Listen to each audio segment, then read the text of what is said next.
पेड़ गांव में दो भाई सोहन और मोहन रहते थे।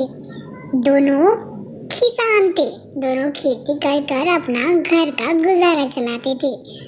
दोनों एक ही छत के नीचे रहते थे, लेकिन दोनों में अनबन बनी रहती थी। दोनों की जो परिवार थे उनमें भी हमेशा अनबन बनी रहती। घर तो एक था, लेकिन वहाँ एकता बिल्कुल नहीं थी। दोनों परिवार हमेशा एक दूसरे के खिलाफ ही रहते। मनीष अपनी पत्नी खुशबू के साथ खेत पर जा रहा था। तब वहाँ पर सूरज अपनी पत्नी के साथ आकर बोला, सुना है हमारी फसल इस बार पूरे गांव में सबसे अच्छी हुई है। हमारे खेतों में इस बार सोना उगला है। मेरी खुशी का ठिकाना ही नहीं है और दूसरों की फसल को देखकर लगता है कि उनके घर एक दाना भी नहीं आएगा। लगता है जेठ जी के खेतों की फसल इस बार बहुत अच्छी हो गई है, इसलिए इतना बोलबाला कर रहे हैं। हालांकि मोहन अपने छोटे भाई सोहन से बहुत ज्यादा चिढ़ता भी था। दोनों में हमेशा अनबन बनी रहती थी। हमारी फसल भी कम नहीं हुई है। हम अगली फसल के लिए अभी से ही मेहनत करना शुरू कर देंगे। इस बार हम महंगे वाले खाद मंगवा लेंगे और मैं भी आपके साथ खेत में हाथ बटाऊंगी। दोनों वहाँ से अपने अपने घर चले जाते हैं। अगले ही दिन मंडी में फसल का दाम लगने वाला था। कई किसान वहाँ पर अपने फसल के साथ आए थे। सूरज और कोयल भी वहाँ पर आए थे। तुम्हारे फसल है ही कितने? इन फसलों को तो मुझे ही बेच सकती हो। इसका भाव तो मैं ही लगा देती हूँ। दीदी, आपका नाम ही सिर्फ कोयल है, लेकिन बातें आपकी पूरी कठोर है। हमारा जो भी हिसाब होगा उसे हम देख लेंगे। इतना सुनते ही कोयल वहाँ से मुंह बनाकर निकल जाती है और खुशबू अपने फसलों का भाव ताव करने लगती है। आइए खुशबू बहन, इस बार का आपका फसल कैसा गया? देखने में तो बहुत अच्छा दिख रहा है। क्या बताऊं भैया जी, इस बार फसल तो अच्छे हुए हैं, लेकिन कम हुए हैं। चने की खेती कहाँ आजकल कोई करता है। चने की खेती कम करने की वजह से ही चने आजकल बहुत महंगे बिक रहे हैं। खुशबू अपने चने के फसल लेकर मंडी पर भाव कर ही रही होती है कि कोयल के चावल के फसलों का दाम लग जाता है। चावल के दाम को देखकर कोयल और सूरज निराश हो जाते हैं। वहीं मनीष और खुशबू चने के फसलों के दाम से खुश रहते हैं। मैंने तुमसे कहा था इस बार हम भी चने का फसल कर लेते हैं, लेकिन तुम मानी ही नहीं। अब देखो, हमसे ज्यादा मनीष को चने का दाम मिल गया।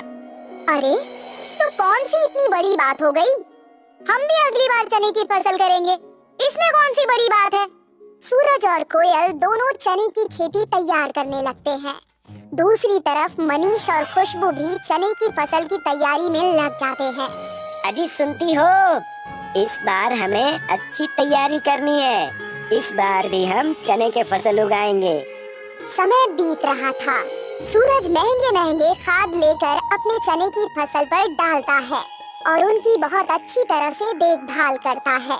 हमें हमारे खेत के चारों तरफ कांटे और तार लगाने पड़ेंगे, वरना हमारे खेत में जानवर आ जाएंगे और हमारी फसल को इससे नुकसान हो सकता है।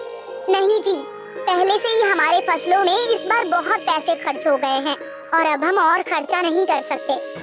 हमारे पास इसके अलावा कोई और रास्ता नहीं है। जानवर ही अगर हमारे फसल खा लेंगे तो हमारे लिए क्या बचेगा?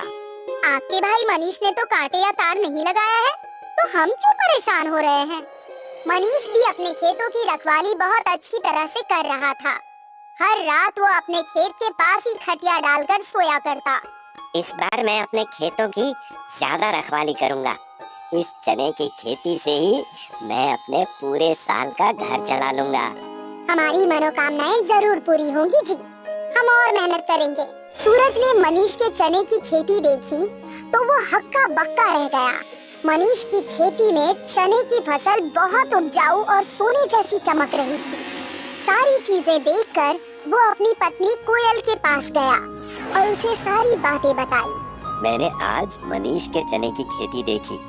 हमारे खेत से 10 गुना ज्यादा उसके खेतों में फसल नजर आ रही है। ये कैसे संभव है मुझे नहीं पता, लेकिन ये बात सच है। लेकिन ऐसा कैसे हो सकता है? न महंगे खाद, न कोई पहरेदारी, फिर भी इतने अच्छे फसल कैसे? आपको कुछ करना होगा जी।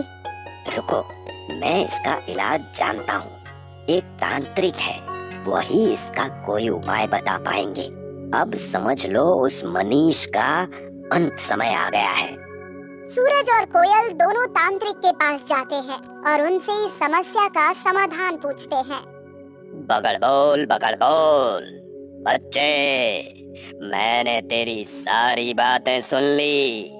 मैं तुझे एक दवा देता हूँ। इस चीज को जाकर अपने भाई के फसल पर डाल देना, फसल पूरे लोहे का हो जाएगा। तांत्रिक ने सूरज को एक दवा दी जिसे मनीष की फसल में डालने के लिए कहा। जी हम ऐसा ही करेंगे। और रात होते ही सूरज मनीष के खेतों में जाकर सारी फसलों में वो दवाई डाल देता है। सुबह होते ही जब मनीष की नींद खुलती है तो वो फसल देखकर हैरान हो जाता है। वो वहीं बैठकर रोने लगता है। हे भगवान, ये क्या हो गया? मेरे फसल लोहे की हो गई। मैंने क्या बिगाड़ा है भगवान किसी का? मैं कहां से अपना घर चलाऊंगा? खुशबू कहाँ हो तुम? ये देखो हमारे फसलों को क्या हो गया? मनीष की आवाज सुनकर वहाँ पर खुशबू और पूरा गांव आ जाता है, साथ ही सूरज और कोयल भी। लेकिन ये सब कैसे हो गया? कल रात तक तो हमारे फसल बहुत अच्छे थे, मैंने खुद ही देखा था। और अब हम क्या करेंगे? लोहे के चने की खेती देखकर सूरज और कोयल बहुत खुश हुए और कहने लगे, कोई बात नहीं छोटे भाई, तुम कुछ दिन हमारे घर से चने लेकर बनाना और खा लेना। अब क्या कर सकते हैं? खुशबू बहन, अब रोना बंद कर दो और हमारे घर पे आके चने खा लेना। मैं रो कहाँ रही हूँ? भले ही हमारे साथ कुछ भी हो जाए, लेकिन हम तुम लोगों के घर नहीं आने वाले। तुम लोग उसकी चिंता मत करो। दोनों परिवार का झगड़ा देखकर सरपंच जी हंसते हुए आए और बोले, अरे मनीष बेटा, इसमें रोने की क्या बात? तुम्हें तो खुश होना चाहिए। लेकिन कैसे? हमारे फसल अब कौन खरीदेगा? तुम ये सोचो, चने की तुम्हें सिर्फ कुछ ही पैसे मिलते, अब तो तुम्हारे फसल में लोहे के चने हैं और इस समय बाजार में लोहे का बहुत अच्छा व्यापार हो रहा है। तुम बहुत अमीर बन जाओगे अगर ये तुमने बेच दिए तो। जी सच? क्या आप किसी को जानते हैं जो हमारे लोहे के फसल को खरीद ले? मैं उन्हें जानता हूँ, तुम घबराओ मत, बल्कि खुश रहो। जिसे पछताना है वो पछताएगा। सरपंच के कहने पर मनीष ने अपने लोहे की चने की फसल बेच दी और बड़े शान से रहने लगा। दूसरी तरफ कोयल और सूरज के चने मंडी में बहुत ही कम भाव में बिके। उन्हें उनका सबक मिल गया।